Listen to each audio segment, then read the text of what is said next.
Welcome বন্ধুরা, আমার নতুন একটা ভিডিও সবাইকে ওয়েলকাম। তো এটা আমার অ্যানিভার্সারি ব্লগ। এটা অনেক দিন পরে ছাড়ছি। তো সারাদিনটা কি কেমন কাটলো তোমাদের সাথে শেয়ার করি চলো। তো রাত্রে তো কেক কেটেছিলাম 12টার সময়। এখন এটা সকালে 6টা বাজে, মানে 6:30 বাজে। এখন আমি উঠিনি, মানে অনেকটা রাত্রে শুয়েছিলাম। আমি এমনি ওই সময়টা উঠিনি, আমি 7টার দিকে উঠি। আজ একটু সকালে উঠলাম। আজ একটা স্পেশাল দিন আমার জীবনে। একটা বছর তোমাদের দাদাভাইয়ের সাথেই আছি আমি।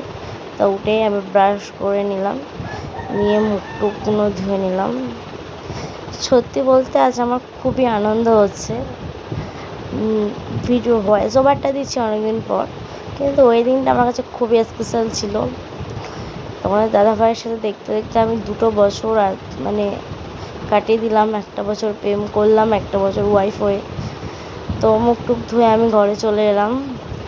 এসে মাথা টাথাগুলো আজেরে নিচ্ছি। আজ একটু নিজেকে একটু, আমি অন্যদিন একটু সাজি টাজি না, আজ একটু নিজেকে অন্যরকমভাবে ইচ্ছা হলো। তারপর একটু বসে বসে কী সব ভাবছিলাম এখন মনে নেই। তো তারপর রান্নাঘরে চলে এলাম।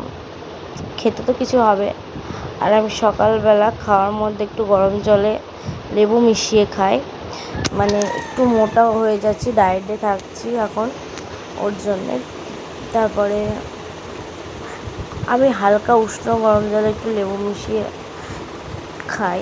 তার জন্যে আমার মনে হয় আমার ওজনটা একটু, মানে শরীরটা ফ্রেশ লাগে সারাদিন। তারপর আবার ঘরে চলে এলাম। দেখো ওখানে আমার বোন ঘুমাচ্ছে, মানে এখন হয়তো 7:50 হবে, সরি 6টা।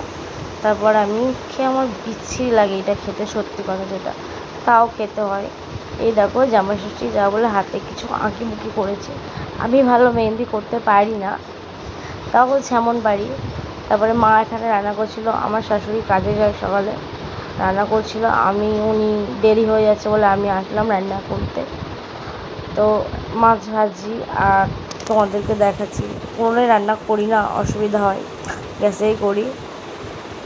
এই মাছটা বাটা মাছ মনে হয়, আমি খাই না, তাই আমি বলছিলাম যে কি রান্না করছো, খাবো না। তো দেখো তারপরে রান্না বান্না হয়ে গেছে, উনি বেরিয়ে গেছে। তারপর এটা ঝমঝম করে বৃষ্টি এসেছে, আর তোমাদের দাদাভাই আমার গোপালটাকে স্নান করাবে, মানে আর কি ঘুম থেকে তুলেছে আর বলছে এসব, মানে আমাদেরকে বলছে ওরা ভালো না, মানে আমার বলতে রাগাচ্ছে। হ্যাঁ, তারপর টিফিনে একটু চাউমিন করেছিলাম, চাউমিনটাই খেলাম। তারপরে স্নান করতে যাব, এখন স্নান করতে যাব। স্নান করার আগে একটু বৃষ্টি হচ্ছিলো, 2-একটা কাজে হচ্ছিলো, একটু ভেজাও হলো। বৃষ্টির জল গায়ে পড়ছিল। আমাদের ওইখানটায় না মিস্ত্রি কাজ করছে গেটের সামনে। তারপর স্নান করতে গেলাম। আর আমি আজকে ভাবছিলাম মাথা ঘষবো, তাও আমি ঘষিনি, কালকে ঘষবো, কালকে জামাই ষষ্ঠী। তারপর ঘরের রুমে চলে এলাম। তারপর প্রত্যেকটা বউদেরই যাকার সিঁদুর পরা, একটু সাজোগুজো। তো আজ আমার মনে হলো আমি আজ একা সিঁদুর পরবো না, আজকের মনে হলো তোমাদের দাদাভাই আমাকে একটু সিঁদুর পরিয়ে দিই। তার জন্যে তোমাদের দাদাভাইকে আমি ডাকছিলাম একটু সিঁদুর পরিয়ে দেওয়ার জন্যে। ও এলো, ওরও স্নান হয়ে গেছে সকালবেলা বৃষ্টিতে ভিজে, তার জন্যে আমাকে একটু সিঁদুর পরিয়ে দিল। সিঁদুর পরাচ্ছে আর বারবার করছে, আমি তাও বললাম একটু শাঁখায় দিয়ে দাও। তারপর একটা জিনিস দেখাই তোমাদেরকে, একটা জিনিস তৈরি করেছে, সেইটা দেখো। মানুষের মাথায় কতটা বুদ্ধি থাকতে পারে, এইটাকে না দেখলে জানো। এমন কিছু এটা মহৎ কাজ নয় আমি জানি, তাও ও করেছে, এটাই আমার কাছে অনেক। আমার জন্য গরম হয় বলে করেছে আমার। তো আমার তো খুবই ভালো লেগেছে, খুবই দারুণ একটা হাওয়া, মানে যে টেল ফ্যানগুলো হয় সেই টেল ফ্যানের মতন হাওয়া, ভালো লাগছিল। তারপর আমি ঘরের টুকটাক কাজ ছিল, মানে জামা প্যান্ট ভাঁজ করাটা করলাম। তো আমি জামা ষষ্ঠী যাবো বলে কার জন্য কিনেছি, চলো তোমাদের সাথে শেয়ার করি। কাকে কি দিচ্ছি, এই যে এটা জামাই ষষ্ঠীর পক্ষ থেকে, এটা আমি আমার ঠাম্মাকে দিচ্ছি। বিধবা মানুষ, মানে দাদু মারা গেছে অনেকদিন হয়েছে। সেটা তোমাদেরকে একবার দেখাই কেমন। এই যে মানে অলটা কাজ করা, এটা মানে এটা পুরোটা কাজ করা কুচো কাছে।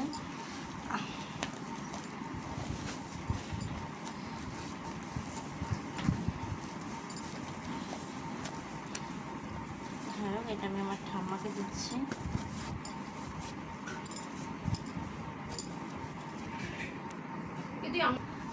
তো ঠাম্মারটা হলো, এটা আমাকে দিদাকে দিচ্ছি। দিদাকে দেওয়ার কোনো দরকার ছিল না, তাও আমার ইচ্ছা হলো। আমার দিদাকে বিয়ের পরে একটাই শাড়ি দিয়েছি, আমার ঠাম্মাকে তাও দিয়েছি। আমি আমার দিদাকে খুব একটা কিছু দিইনি, তার জন্যে এই শাড়িটা নেওয়া। মানে ইচ্ছা ছিল কেনা। আমার মা আবার বলছিল যে দিদার বাড়িতে পুনো পুনো শাড়ি পরে, তুই ছাপা শাড়ি দিয়ে পরবে। তার জন্যেই আমি ছাপা শাড়ি নিয়েছি, নাহলে ভালো শাড়ি। আমার দিদার ভালো শাড়ি কিন্তু অনেক আছে, কিন্তু বাড়ি পরার শাড়িগুলো আমার যেন ভালো লাগে না, তাই এই ছাপা শাড়িটা নিয়েছি। এটা নিয়েছি আমার বাবার জন্যে। গেঞ্জির কালারটা বলতে পারো যে এরকম কালার পরে তো আমার বাবার সব রকম পরে। এটা আমার বাবার গেঞ্জি, এইসব প্যান্ট। কি আর দেখাবো ছেলেদের প্যান্ট গেঞ্জি। এটা কিন্তু জিন্সের প্যান্ট না, এটা যে বাম্বু প্যান্টগুলো হয় না, ঢলা ঢলা যে প্যান্টগুলো, ওই টাইপের প্যান্ট নিয়েছি।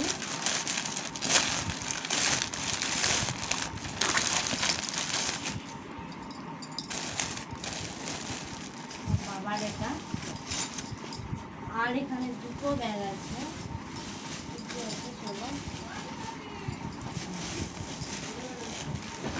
এই যে এটা আমার মায়ের, এই যে শাড়ি, এটা পুরো অল বডি কাজ করা শাড়িটা। আর এই শাড়িটা পিঙ্ক, হলুদ আর সবুজের মধ্যে। শাড়িটা মোটামুটি খুবই আমার পছন্দ হয়েছে। আমার মাকে সবসময় লাল ফাল দিয়ে, এই কালারটা একটু আনকমন, এর সাথে শেয়া। আর এই ব্লাউজটা দিচ্ছি। আর এটা আমি কিনেছি আমার বোনের জন্য।